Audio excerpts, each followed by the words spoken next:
Ben Hodges, a retired U.S. Army general and former commander of U.S. Army Europe, has repeatedly observed how armies that considered themselves invincible collapse and how wars change global balances.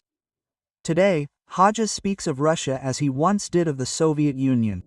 The outcome of the war in Ukraine will be the point after which the country will never be the same. His analysis is not based on emotion, but on the experience of decades of strategy and military planning. He sees three main lines of change: the collapse of the myth of the Russian army's invincibility, the economic and political deterioration of the state, and an irreversible change in Russia's role in the world. Hodges asserts that Russia's defeat in Ukraine has already begun at the level of perception. The myth of the world's second army has crumbled before our eyes, and this has far more profound consequences than any lost battle. The general explains that for many years, Russia cultivated the image of a strong army, capable of threatening NATO and subjugating its neighbors. Shows of force from Georgia to Syria created the impression that the Kremlin was in control and adept at waging hybrid wars.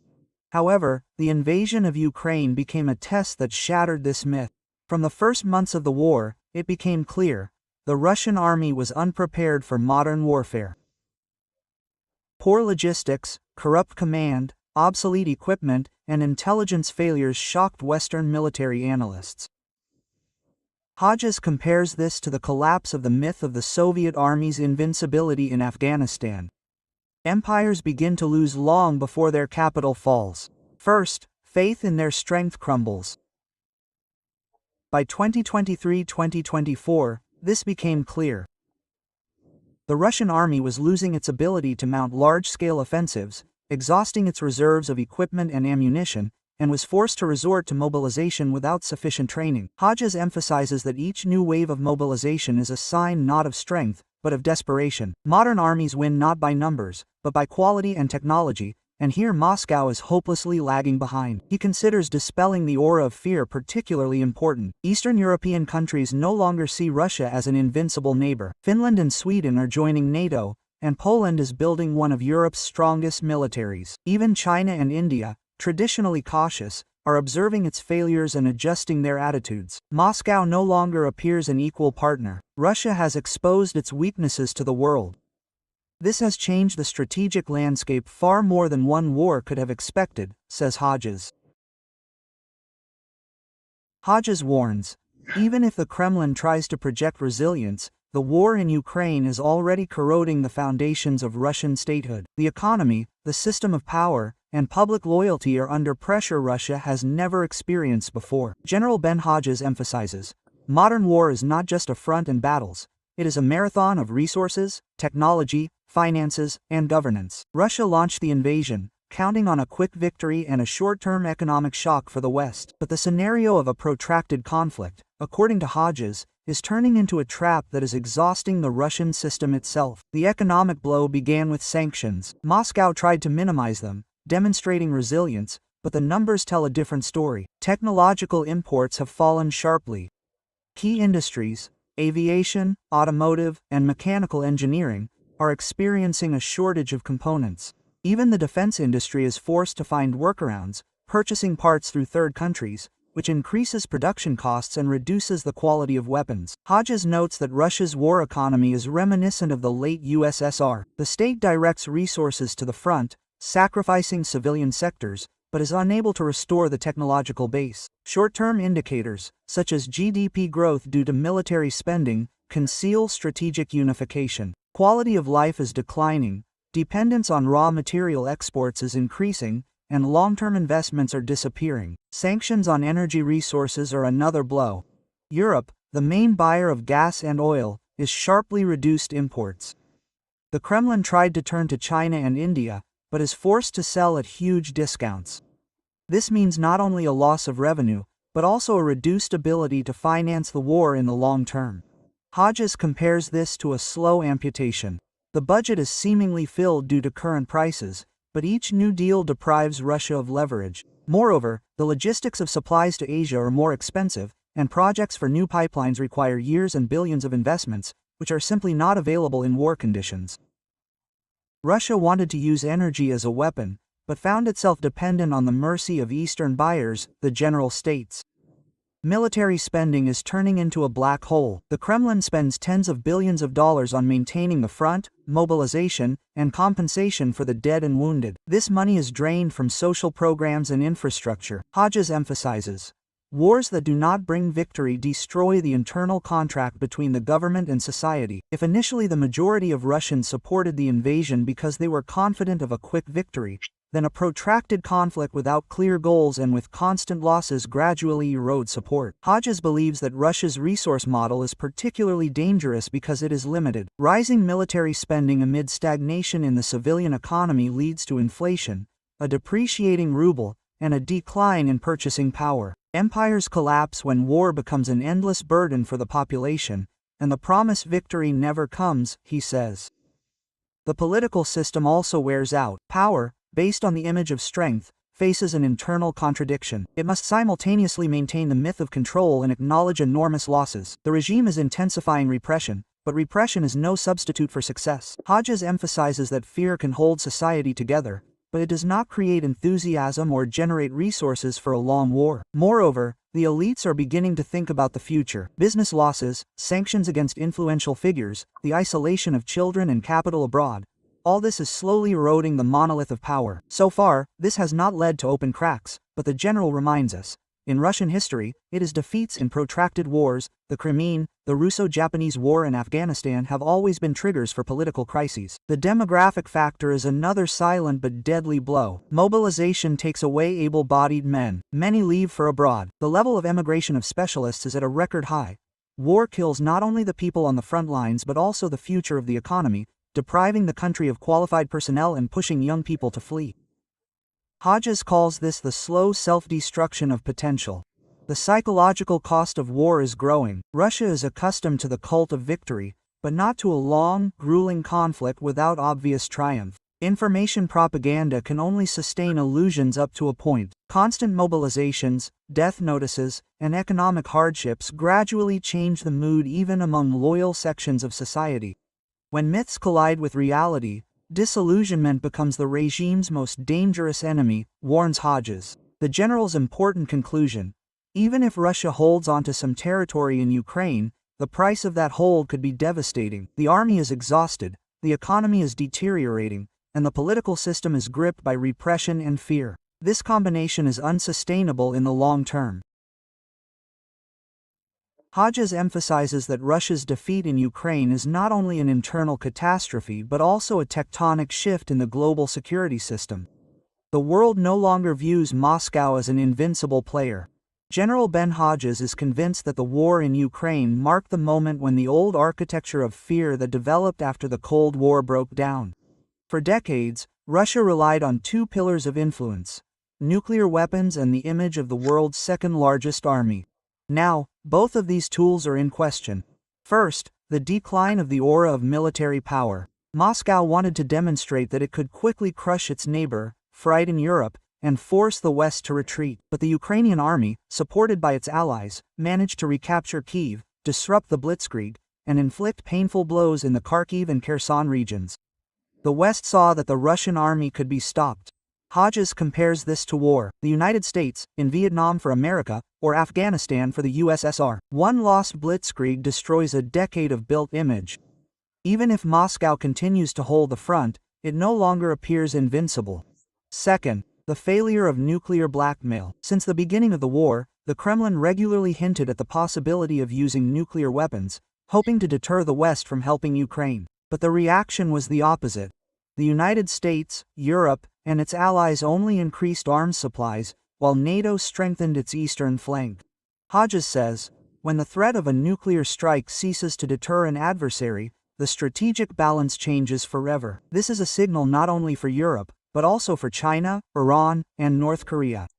The era when fear of nuclear escalation could be manipulated is ending. Third, the new cohesion of the West. Paradoxically, the war conceived by the Kremlin to weaken NATO has revitalized the alliance. Finland and Sweden have joined. Poland is building Europe's largest army. The United States is regaining a significant military presence. Europe is rapidly arming itself, while the United States is strengthening ties not only with the European Union but also with the Indo-Pacific region. Hodges emphasizes, Moscow wanted to divide, but it united. NATO is now stronger and more resolute than at any time since the Cold War. Fourth, the growing self-determination of small countries. Ukraine has demonstrated that even a state without nuclear weapons and with fewer resources can endure if it has the support of allies and its own resolve. This lesson is being learned in Asia. Taiwan is strengthening its defenses. Japan is increasing its military budget in the Middle East and Eastern Europe. The world understands that it cannot rely on concessions to an aggressor. It must build its own defense. Fifth, Russia's geopolitical isolation. Despite its declaration of multipolarity, the Kremlin has found itself in real dependence on China, forced to make concessions in economic and diplomatic negotiations. India, Turkey, and the Persian Gulf countries are exploiting Russia's weakening to secure lucrative contracts, but are not becoming true allies. Hodges believes this is a turning point. Russia has always strived to be an independent center of power, but the war demonstrated that without allies and an economic base, this status is lost. Sixth, a new bloc of democracies is emerging. The United States, Europe, Japan, South Korea, Australia, and other countries are building a system of mutual assistance in response to authoritarian threats. Ukraine has become a symbol uniting these states. Petraeus spoke of a similar process, but Hodges emphasizes, it was the failure of the Kremlin that accelerated the birth of this new Cold War, where the West again sets the rules. All this together creates a new strategic reality. Russia is no longer perceived as an equal superpower. Its army has lost its aura of invincibility. Its nuclear threats do not work as before. Its diplomatic weight is declining. The world is learning to live without fear of Moscow. And this, according to Hodges, is the hardest blow to the regime, which for decades fed on fear. The general makes an important conclusion. After this war, Russia's status in the world will change irreversibly. Even if Moscow retains some territorial gains, trust in its power is undermined. Neighbors no longer believe in the infallibility of its army. The West is not afraid of its ultimatums, and China and India view it only as a tool, not an unequal partner. Russia wanted to become the center of a new multipolarity, but found itself on the sidelines. Its future role is that of a supplier of raw materials and instability, and not a great power, says Hodges. Hodges puts it bluntly. No matter how the war ends, Russia has already lost its past. Now the only question is what its future will be and what scenarios await the country after the Ukrainian front exhausts the Kremlin's forces. General Ben Hodges emphasizes, the war in Ukraine has become a point of no return for the Russian system. Even if Moscow holds onto part of the occupied territories, it will no longer be able to return to the status it had before 2022. His analysis includes several scenarios, but none promises victory for the Kremlin. The first scenario is a long erosion without outright collapse. Russia can maintain the current regime, but will gradually weaken. The economy, cut off from technology and investment, will continue to depend on raw materials. The demographic crisis will worsen. Migration and losses at the front have already hit the working population. Political control will strengthen, but fear will not replace development. Hodges compares this to the late USSR. Outwardly, power and parades; internally, stagnation and degradation. Such systems don't collapse overnight, but their future is predetermined, he says. The second scenario is a managed transition of power after a military stalemate. If the war drags on without tangible gains and costs mount, the elites may attempt to replace the leader to preserve the system. This could be a quiet palace coup or a controlled transition of power. This option doesn't guarantee democratization, but it weakens external aggression. The new leader will be forced to negotiate with the world to relieve pressure and preserve the economy. Hodges notes, Russian history knows such examples. Reformist rulers come after, trying to save the system through change. The third scenario is internal crisis and disintegration. Although the general is cautious in predicting collapse, he emphasizes that a weak center and military defeat often trigger a chain reaction of regional ambitions. The Caucasus, the Far East, Tatarstan, and other republics may demand greater autonomy. As long as the regime is strong, it holds the federation together. But if economic and military failures fuel discontent, the process could spiral out of control.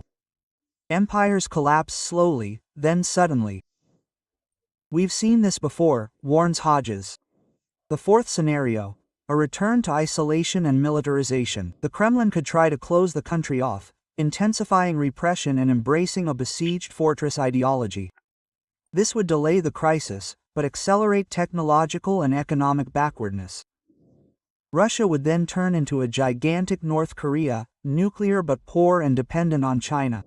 Hodges considers this option expensive and unstable. An economy without innovation and allies cannot sustain global ambitions for long. Whatever path Moscow chooses, the world has already changed. The West has stopped fearing threats. Neighbors are strengthening their defenses. China and India don't see Russia as an equal partner, and the skies over Europe are being covered by new air defense systems.